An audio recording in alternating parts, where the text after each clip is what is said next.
राजस्थान के विधानसभा चुनाव में भारतीय जनता पार्टी ने प्रचंड जीत तो हासिल कर ली और इस प्रचंड जीत को हासिल कर लेने के बाद बीजेपी आलाकमान ने अहम फैसला भी सुना दिया कि राजस्थान के अगले मुख्यमंत्री दिग्गज नेता भजन लाल शर्मा होंगे। भजन लाल शर्मा जो पूर्व मुख्यमंत्री वसुंधरा राजे सिंधिया के करीबी नेताओं में शुमार रहे हैं, लेकिन एक वक्त के बाद देखा गया कि दोनों के बीच किस तरह से यहां पर राजनीतिक तौर पर रिश्ते खराब होते हुए नजर आए।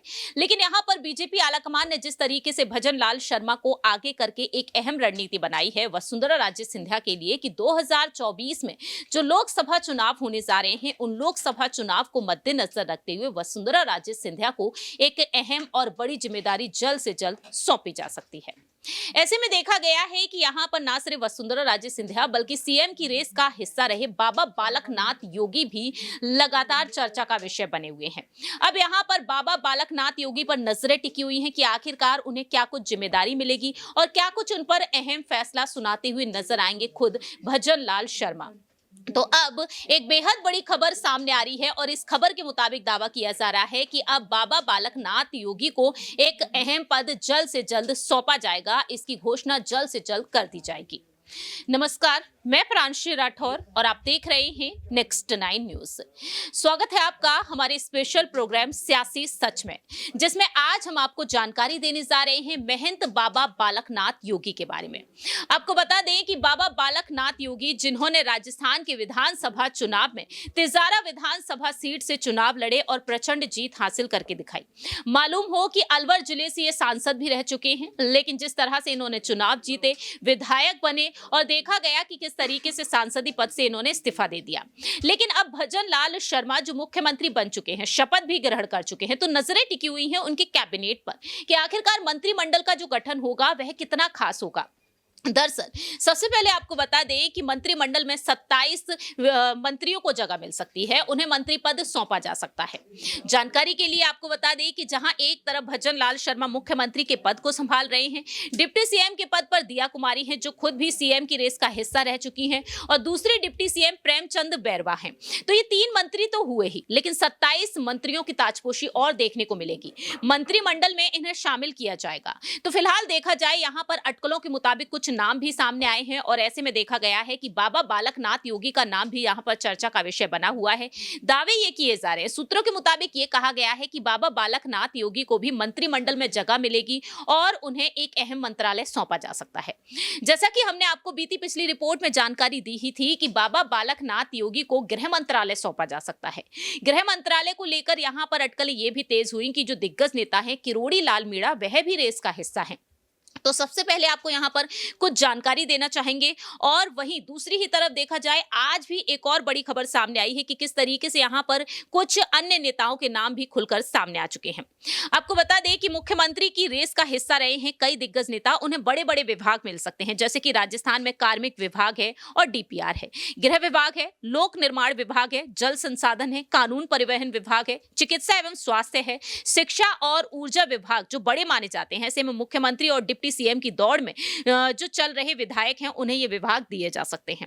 यहां पर गृह मंत्री पद के 2 मजबूत दावेदार सामने आए, किरोड़ी लाल मीणा और बाबा बालकनाथ। भाजपा ने जिस तरह से हिंदुत्व के मुद्दे का चुनाव लड़ा, उसे बनाए रखने के लिए बाबा बालकनाथ को गृह मंत्री बनाया जा सकता है, ये दावे किए गए और ये मुख्यमंत्री की रेस का हिस्सा भी रहे। लेकिन दूसरे मजबूत दावेदार यहां पर नजर आए, राज्यसभा सांसद रहे किरोड़ी लाल मीणा। मीणा पूर्वी राजस्थान के बड़े नेताओं में शुमार हैं, उन्हें मुख्यमंत्री बनाए जाने की चर्चा भी रही। लेकिन सीएम के ऐलान के बाद सोशल मीडिया पर लाठी खाएं किरोड़ी लाल और सीएम बने भजन लाल भी ट्रेंड करता हुआ नजर आया। ऐसे में बीजेपी उन्हें गृह मंत्री बनाकर मीणा समाज और पूर्वी राजस्थान को साध सकती है। बीजेपी को इसका फायदा लोकसभा चुनाव में भी मिल सकता है। अब यहां पर जातीय समीकरणों पर रुख कर लेते हैं। जो जातीय समीकरण है वो क्या कुछ कहते हैं। जो विधायक है, 115 सीट जिस तरह से बीजेपी ने हासिल की है, 199 में से 200 में से 199 पर चुनाव लड़े गए और 115 बीजेपी के खाते में आई और 63 पर कांग्रेस सिमटती हुई नजर आई राजस्थान में।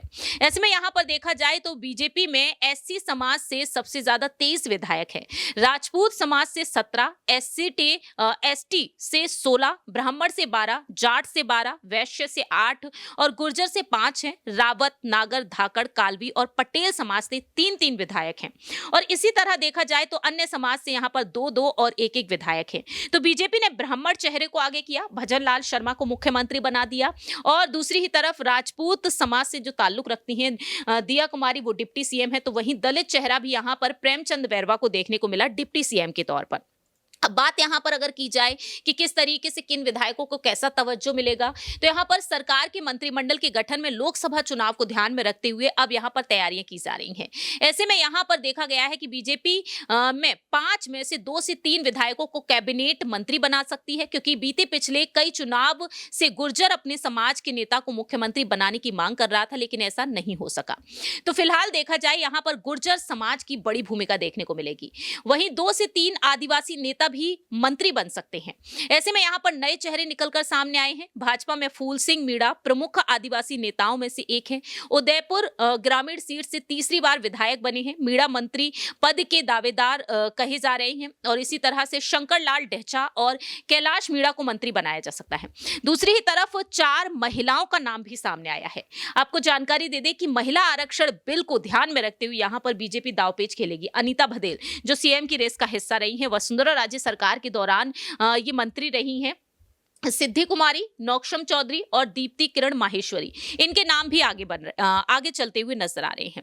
वहीं इसके अलावा यहाँ पर कुछ ऐसे विधायक हैं जो मंत्री पद के मजबूत दावेदार बताए जा रहे हैं, जैसे कि यहाँ पर देखा जाए तो जेठानंद व्यास हैं, महंत प्रतापपुरी हैं, विश्वराज सिंह मेवाड़ हैं, पुष्पेंद्र सिंह राणावत हैं, जवाहर सिंह बैडम, जोगेश्वर गर्ग, जितेंद्र गौठवाल, मदन दिलावर, हंसराज पटेल, झावर सिंह खर्रा और पब्बा राम बिश्नोई के अलावा भैरा राम चौधरी भी हैं और लाला राम बैरवा भी हैं। इनके अलावा यहाँ पर लादू लाल पितलिया भी हैं, जगत सिंह हैं, हीरा लाल नागर, जयदीप बिहाड़ी, संजय शर्मा और ताराचंद जैन के अलावा गोपाल शर्मा भी हैं। ये प्रमुख दावेदार हैं।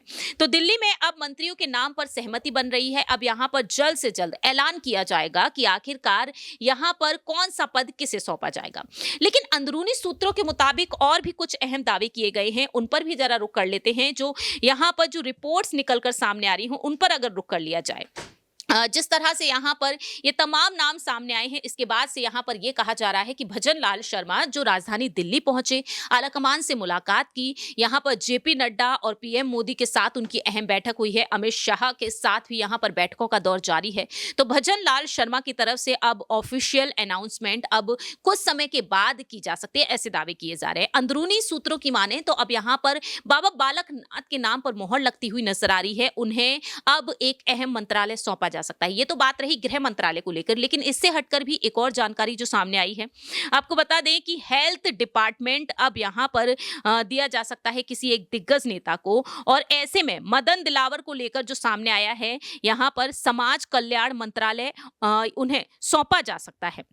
जोगेश्वर गर्ग को यहां पर जालौर से जो जीत कर आए थे, उन्हें शिक्षा मंत्रालय सौंपा जा सकता है। ये बड़ी बात निकलकर सामने आई है। जैसा कि हमने आपको बताया ही, यहां पर तमाम दिग्गज नेताओं के जो नाम सामने आए हैं, ऐसे में यहां पर तमाम ऐसे दिग्गज नेता हैं जो कहीं ना कहीं यहां पर अहम भूमिका निभाते हुए नजर आ सकते हैं। लेकिन बाबा बालक नाथ योगी को लेकर जो बड़ी बात निकलकर सामने आई है, उन्हें पर्यावरण मंत्री बनाया जा सकता है। वन और पर्यावरण विभाग उन्हें सौंपा जा सकता है बाबा बालक नाथ योगी को। तो राजस्थान में वन और पर्यावरण मंत्री इन्हें बनाया जा सकता है। ये बड़ा विभाग उन्हें सौंपा जा सकता है और 27 नामों पर अब मोहर लगती हुई नजर आ रही है। तो आने वाले समय में यही देखने वाली बात होगी कि बाबा बालक नाथ योगी क्या वाकई में वन और पर्यावरण विभाग को संभालते हुए नजर आएंगे या फिर उन्हें गृह मंत्रालय सौंपा जाएगा। ये देखने वाली बात होगी। तो दिल्ली में बैठे हुए आलाकमान इस पर क्या कुछ आखिरी फैसला सुनाते हैं, क्योंकि यही कहा जा रहा है कि नामों पर सहमति बन चुकी है और कुछ ही दिनों में या फिर यूं कहा जाए कुछ ही घंटों में एक बड़ा ऐलान किया जा सकता है भजन लाल शर्मा की तरफ से। और जब ये ऐलान किया जाएगा तो जाहिर है कि इन मंत्रालय पदों पर शपथ ग्रहण करते हुए नजर आएंगे ये तमाम दिग्गज नेता। आपकी इस पर क्या कुछ राय प्रतिक्रिया है? क्या वाकई में बाबा बालकनाथ योगी को अब गृह मंत्रालय मिलना चाहिए या फिर उन्हें वन और पर्यावरण विभाग मिलना चाहिए? कमेंट सेक्शन में आप अपनी बात रख सकते हैं। आपको जानकारी दे दें कि बालकनाथ योगी ने साफ तौर पर कहा था जब वह सीएम की रेस का हिस्सा रहे कि उनकी किस्मत में सांसद बनना था, वह सांसद बने, विधायक बनना था, वह विधायक भी बने।